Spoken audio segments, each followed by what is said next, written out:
আসসালামু আলাইকুম রহমতুল্লাহ। প্রিয় দর্শক, কেমন আছেন? আশা করি ভালো আছেন। প্রিয় দর্শক, এমপি ও শিক্ষকদের বেতন দেরি, দৈনিক শিক্ষাকে যা জানালেন মহাপরিচালক, চলুন বিস্তারিত জেনে নিই।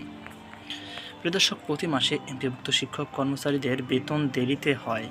এ বিষয়ে বহু বছর ধরে শিক্ষামন্ত্রী, সচিব ও মহাপরিচালক প্রশ্ন করে আসছেন দৈনিক শিক্ষার সাংবাদিকদের।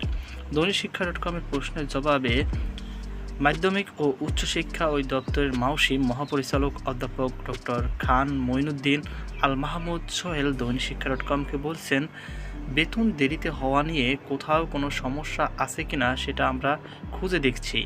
সিনিয়র রিপোর্টার সাবিহা সুমির প্রশ্নের জবাবে মহাপরিচালক বলেন, এ বিষয় নিয়ে আমরা অনুসন্ধান করছি।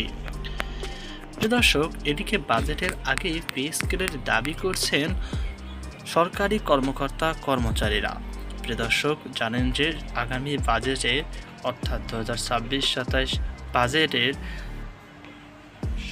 সরকারি কর্মকর্তা কর্মচারী এবং এমপিওভুক্ত অর্থাৎ যারা স্বায়ত্তশাসিত রয়েছেন তাদেরকে একটি মহা সুখবর হয়েছে যে তাদের পে স্কেল বাস্তবায়ন হচ্ছে, তবে আংশিক।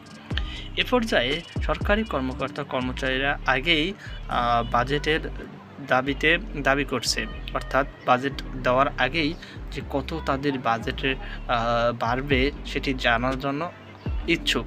তো এই বিষয়ে আপনার কি মতামত অবশ্যই কমেন্ট বক্সে জানাবেন। আর বাজেট বাড়লে অবশ্যই এমপিভুক্ত শিক্ষকদেরও দুঃখিত পে স্কেল যদি বাড়ে সেক্ষেত্রে এমপিভুক্ত শিক্ষক যারা রয়েছে তাদেরও বেতন গেট বৃদ্ধি পাবে। তো এই ছিল আমাদের সর্বশেষ আপডেট। সকল বার্তা আজকে পর্যন্ত। আল্লাহ হাফেজ।